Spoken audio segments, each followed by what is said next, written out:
What if the season started today? Ooh, let's take a look at the Cubs roster.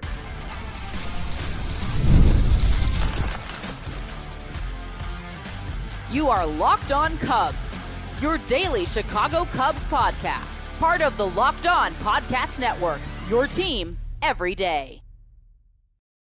You are Locked On Cubs, part of the Locked On Podcast Network, your team every day. Alongside Sam Olber, I'm Matt Cozy. Sam and I are lifelong fans, taking our passion into discussion with you on all things Cubs. Thank you for being part of the show and making us your first listen today. And the best way you can help us grow the show is to listen every day, like the video, and comment anything below. Today's episode is presented by our great partner at FanDuel. You can start the season with a big return on FanDuel. New customers can place a $5 bet. You'll get started with $150 in bonus bets if you win your first $5 bet. Visit FanDuel.com to get started. Following a few roster moves last week, we are going to take a look today at the Cubs roster right now as the offseason really starts to take shape this week and beyond. As Sam has mentioned before, and the computers confirmed it, the Cubs roster currently projects at 82 wins. That according to FanGraphs, and not trying to necessarily do an opening day roster projection as of November 24th. I'll get into more why we're doing that in a minute. But Sam, the non-tender deadline was Friday. The Cubs, not surprisingly, did not offer Nick Madrigal a contract. But there was a mild surprise Friday in that they didn't offer Mike Tauchman a contract. He's now a free agent.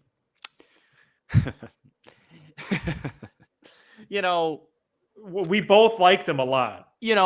I'm grateful. I was able to watch the Cubs win the World Series. I never thought that day would come. I was able to watch my other favorite sports entity win his largest prize. I never thought that day would come. So, me being in this slump sports-wise, it makes sense. But the disappointment, even on the little things, just doesn't stop. On Friday night, as you know, Matt, I was not feeling well. I was ill. And I still had to go do some stuff for work. So I come home. I'm ready to just decompress. I didn't do anything this weekend. That's why I got a little pep in my step, caught up on some sleep and did some things. And then all of a sudden my phone starts blowing up, and that's never good. And I find out that Mike Tauchman has been released. And look, we don't have to make this a huge story because it isn't. But you and I both liked him. I think I liked him a lot. And the reason why I'm upset is this. First of all, he was the only guy on the team that I thought elevated himself in clutch situations. He was a very good hitter against great pitching. Some of his best memories, a game-tying hit against Devin Williams in 23, that walk-off hit against the Cardinals. I think he took, was it Kopech deep or somebody on the Sox for a walk-off home run? Walk-off catch. He wasn't a great defender, but his big catches always seem to come in big moments. And I think where Cub fans got in trouble with Tauchman is that when he was put in a position to lead off and play every day, he didn't perform that well because that's not who he is. He's an ideal fourth outfielder, I would say a slightly overqualified one. And the way he was used the last couple of months of the season was what I was envisioning him to be used on this team. Come in late, get a big at bat, big clutch hit, big clutch walk, whatever it is in close games. And I just never thought that. And I know this is the counter argument. Well, it's too crowded there. They got to make room. Well, who are you going to make room for that's only going to play, in a very, very limited role as a young player? That role is meant for a journeyman, veteran type player that doesn't have the ambition to play every day. I don't want to see Owen Casey in that role. I don't want to see Alexander Canario in that role. I thought that role was meant for Mike Tauchman. You made a really good point over text Friday night that it felt like Counsell really liked Tauchman as well. So I wonder that part of it. But look, I'll move on from it because I know people get tired of hearing me with the Tauchman thing. I know I overrate him sometimes because I just value those type of players because they're winning players. But I was disappointed, and I think it's a mistake. Well, 360 on base in his role is nothing to sneeze at. It's a legit number. I would say it's very solid. And the thing is, 2023, the Cubs were actually good when he led off, and he was good too. Mm-hmm. I remember we were tracking that at one point. It was like 10, 15 games over 500. I bet you it ended around there. Yep. Yeah, this past year, him leading off, not ideal, but that's not what was supposed to happen. That was because of injury or performance or otherwise. And yeah, they used him sparingly the last, I would say, 50, 60 games. Council didn't really use his bench that much. And now, not ironically, basically all the bench spots are open. So we'll see what happens between now and March 18th to fill the bench. But I just don't understand. I see that you're kind of on the verge of smiling or laughing, but I don't see why. I don't see how you put Owen Casey in a part-time role, how you would put Matt Shaw in a part-time role. Matt Shaw might be the best player on this team. I would promote like a 6-man idea in baseball if people would actually do it. But I just don't know. I don't think that's the role that they fit at, especially Casey. And I think it might be too difficult for them in a way. But I want to do this roster look to number one, reveal that this is an 82-win team. Mm-hmm. Okay, they won 83 and 23, 83 and 24. Are they going to 83, P? Wow, love that. Let's go. Are they going to 83, Pete, Sam? So that's why we're doing this, because I want to illustrate how much work they need to do. Okay. By the way, Ben Brown is not in this. We don't have an update that he is 100% going to be ready for spring, much less the first game. Yeah, he was due for like an appointment, and I don't think we've heard anything from it. Maybe so I do have each position group that I'd like to go through with you. Let's do it. I'm excited. Catchers, Amaya and Tice. Yeah, that's an F group. If you're grading that group, it's an F. Okay, they need to upgrade there with Carson Kelly or somebody like that. No, that group going into the year would be an F. Is that fair to say? Right, it is fair to say. Now, to give the Cubs the benefit, I don't know if benefit of the doubt is the right phrase. I guess to humor myself, I did put Shaw and Casey on here. Yeah. But again, what roles do they really have? So infield, maybe we got Bush, Horner, Swanson, Paredes, Mastro, and Shaw right now. Mm-hmm. Okay, so that's the infield group. I don't know what to say. I'll say that it's all the same players plus Mastro and Shaw. Yeah, they're fine. Catching group, I'd give a D. This group, I would just give a fine. You're right. It's not an F. It's not an F group. It's a D. Amaya's a little better than that. Outfield, Happ, PCA, Bellinger, Suzuki, and Casey. Yeah, their best group. Interesting, right? Yeah. All right, here is where I start to really warm up to them doubling down on pitching. Mm-hmm. Where, okay, they added Eli Morgan last week. Great. But maybe they should add 2 or 3 more relievers and really 2 starters. Steele and Managa, Tyone at the 3, Assad and Wicks. Not good enough. FanGraph, Sam, if you poke around enough on their site, they have 25 projections up for players. Tyone ERA, do you want to guess? Yeah, I'd love to. Okay. I'm going to say a 4.02. 4.5 flat. Do you want to guess Assad's? I'll say 4.5 flat. 4.6. Yeah. Folks, they need to add 2 starters. Okay, I don't care how they did last year. I don't care that they did really well. Steele and Managa, great 1-2. You need to add two dudes here. What's Managa? Do you know? I don't remember. It's in the I think mid 3s. Yeah, that sounds right. Steele's like a 3-2. Wow. Relief pitchers: Wisniewski, Palencia, Merriweather, Little, Pearson, Morgan, Miller, and Hodge. Folks, you need to get more people here as well. That's all I really have on that. So on Friday's show, this is what I talked about. I was trying to make this point of this is about an 82-win team, and to get to 80, so you're not going to get to 90 wins on paper. You're not adding 8 wins this offseason. That's not happening unless you go after how many? 8. You're not adding 8. You're not getting to 90. So in order to get this team to what, like an 86, 87 team win on paper, what do you have to do? You have to get 2 starters. You probably have to get a big bat. The point is, despite what Council said at the end of the season last year, I don't think that they are, and again, forgive me, Boog, very urgent about this. I don't, like, this is what it's going to be. And that's why my whole point of that show last week was like, hey, are we sure that this is a win or go home year for Jed? Because they definitely aren't acting like it so far. I don't know what's going to happen offensively. I guess my instinct is that they might be more siding with holding the line, basically. Yeah. Than making those big external ads. Although it's we might get some news later this week on or maybe more rumors begin to pick up. But they have this 53 M's to the first threshold now. Winter meetings begin about 2 weeks from today on December 9th. I'm really curious, do we see the tweets? Do we hear all the news? And it's really just pitching. And these are the groups offensively.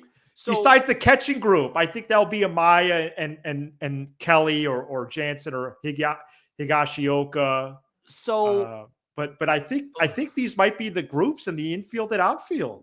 So let's say this. Let's say they add a veteran starter in the group of a Kikuchi, a Valdi, a Pavetta, something like that. Let's say they had one of those guys. Okay. Let's say they trade for another pitcher. Okay. Yeah. A good pitcher. And then let's say they add some sort of something offensively. I don't know I don't know where. Not a big bat. That's not going to happen. Would that take their FanGraphs to what? 84.5? 85? Okay. So and last year before the first game of the year, I think it was 83.5, and then it jumped up to 84.5. So yeah, essentially the same thing. About the same thing. Yeah. Yeah. All right. So that's, we're going to have to just pivot then into, hopefully guys like Shaw or Casey or somebody comes in and just, let's go to break, outperform projections. Yeah. All right. Coming up next, there was some guys around the league non-tendered that may have been a surprise, including a couple of relievers. Yeah. That could be targets for the Cubs. So we preview that next. Today's episode is brought to you by our brand new partner at Omaha Stakes. Nothing delivers comfort and joy quite like the unrivaled quality and taste of Omaha Stakes. This year, skip the holiday hustle and bustle and save 50% off site-wide during their cyber sale at omahastakes.com. Plus, get a $30 reward card when you shop early and score an extra $30 off with promo code MLB. With 5 generations of experience, Omaha Stakes consistently delivers the world's best steak experience, and their gifting experts have made it easy to deliver the perfect gift with thoughtfully curated gift packages starting at $89.99. From legendary steaks to mouthwatering desserts and more, save 50% off site-wide during their cyber sale at omahastakes.com. Plus, Locked On Cubs listeners get an extra $30 off with promo code MLB and a $30 reward card when you shop early. Wow, a lot of great deals right there. 50% off, extra $30 off, $30 reward card when you shop at omahastakes.com. Promo code MLB.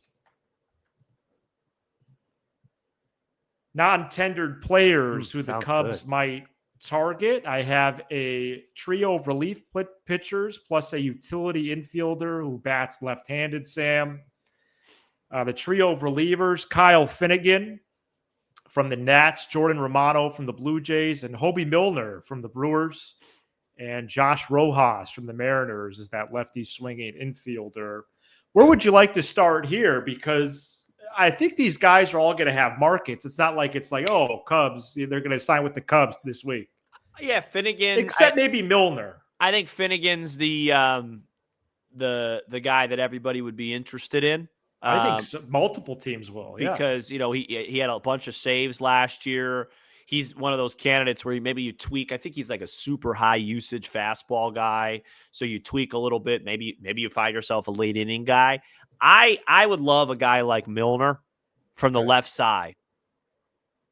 Right. It's what they're missing. Yeah. 33-year-old lefty. Yeah. But he just comes in, he faces his left pocket, and his job's done. Right. And we played don't really, for Council. We don't really have enough guys like that. I mean, these are all very marginal-esque type moves, but I would also just like to say, I think, we're 15 minutes in and I haven't commented on this look of yours, and I would just like to say fresh shave, fresh cut, new headphones, no warning to me. Just completely showing me up on the show as usual. I'm coming up scruffy, hoodie, haven't slept in weeks, except this weekend. I caught up. Well, and I'm going to one-up myself tomorrow. I just want to let everyone know, big surprise for Tuesday's show. Oh, wow. Where I'm surprising Sam with a special guest. Yeah, I don't know who this guest is. I have no idea. I got a text, hey, I need you to record at a certain time Monday. I said I can't. And he goes, well, you better figure out a way. I didn't say that. So here we are. So I just wanted to tease that as well. Yeah, I like Milner. Our projection of 2.7 open market probably has him actually a little bit higher than that. I think if the Cubs really target a lefty in the pen and they really want to go, is it fair to say bargain shopping? Then I could definitely see them signing him early, in the next couple of weeks for sure. I would stay away from Romano. Dealt with elbow issues all of last year, only pitched 13 innings. Health is a big question mark for him, despite 2 All-Star game nods in 22 and 23. And Finnegan's a guy I remember tossing around in a combo deal with the Nats in the summer of 23. You did toss thinking that around. about, Candelario and Finnegan. They ended up just getting Candelario. That didn't work out. But I think he's on the Cubs' radar, but he's going to have a robust market. I could see him getting a multi-year deal from a team. I agree. And then we come down to Josh Rojas. If they're looking for a lefty that could play all 3 infield spots, third, short, second, this might be the guy to do it. He had starter playing time last year, 145 games with the Mariners. Did just hit 225, but look at the bench. Would you take Rojas over Mastro? Yes. Okay, so there's an option, extra lefty option utility now as well. Anything else from Friday with the roster moves? I don't think nothing else really surprised me. Yes, I'm really surprised, and he's a super nice guy. He came on our show, so I'm not trying to knock him. I'm super surprised Mastro made it still instead of Tauchman, because if Shaw's on the team, Shaw gives you that flexibility. If Nico needs a breather, he could play over there. If Paredes needs a breather, he could play over there. I was really surprised that Mastro. I mean, the Mastro didn't get non-tendered, and Tauchman did, and I'm really surprised. I'm really surprised to see, I'm really excited to see where Tauchman goes. I hope he gets a contract. Yeah. I'd like to see him in New York, go back to the Yankees. I think it's a good fit. Well, I think Mastro's in a group of maybe 7 or 8 guys, like with Mervis, Killian, Canario, Zastrizny. It's like they're the next roster moves. Yeah, right. Like when they bring guys in, they're probably done. Yeah, you're probably right. You're probably right. All right, one person that's not done, he's just getting going, Matt Shaw.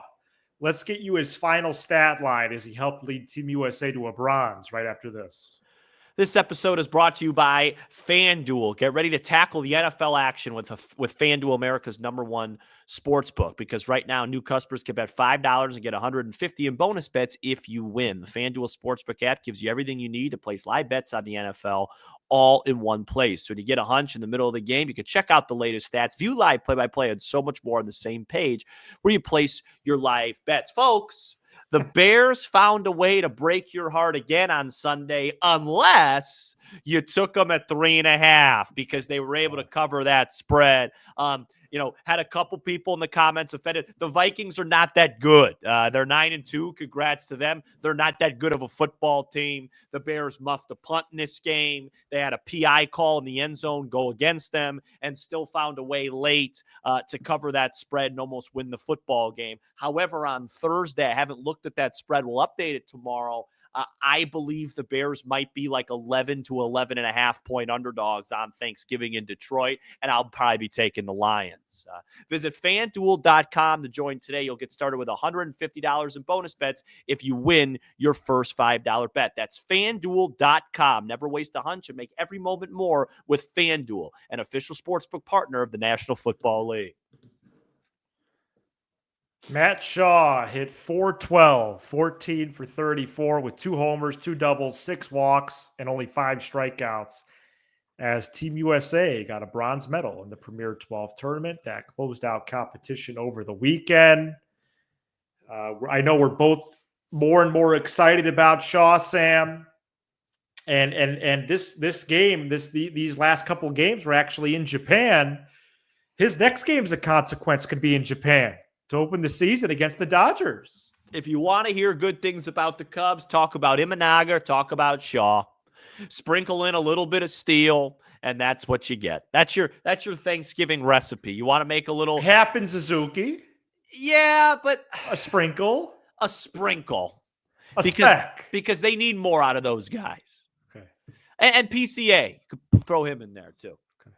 Throw a little PCA. A little Imanaga, a lot of Imanaga, a lot of Shaw, a little Steele, a little sprinkle of Hap Suzuki, and that's your Cubs blend of positivity. Well, that could do wonders at the Thanksgiving table this week. Go ahead. No, you can talk, please. This week we had a special guest for Tuesday. Where could the possible destinations for Cody Bellinger be? It seems like one of the losers of the Juan Soto Derby are going to be all in on him. That's starting to heat up. Maybe some trade speculation, some trade wins later this week as well. And best and worst Thanksgiving foods. We're going to maybe do that later this week as well. Yeah, Thanksgiving for me is well, you said on Friday's show it's one of your favorite, your favorite holiday. Probably my favorite holiday. I forgot that. Can I give you some reasons? Yeah. So first of all, it's on a Thursday, so you get the whole weekend after that. So it's like most things are always you got to go to work the next day, whatever. Not this time, no. It's food and football, family football. Right. Like doesn't get any better than that, and that's really all my reasons. So all right, well, great show. Hey, listen. I'm disappointed about Talkman. Yeah. I think that we all know where this offseason's headed, and it's just going to be, hey, let's see where we're at on Memorial Day. If we're 6, 7, 8, 9 over, then great. Then all this little stuff, it worked, and things are headed in the right direction.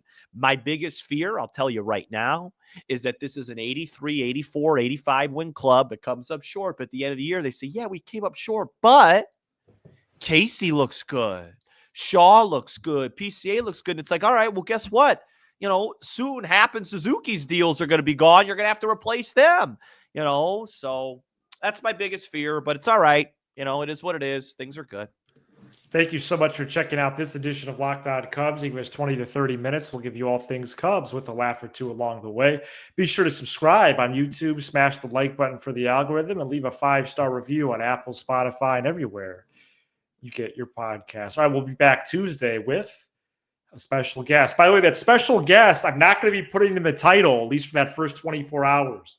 Maybe I wake up Wednesday morning, I put him in the title, but I want it to be a surprise for everybody, at least initially. I did want to reveal that as well. Okay. He's Sam Olber. I'm Matt Cozy. This is Locked On Cubs. Yeah.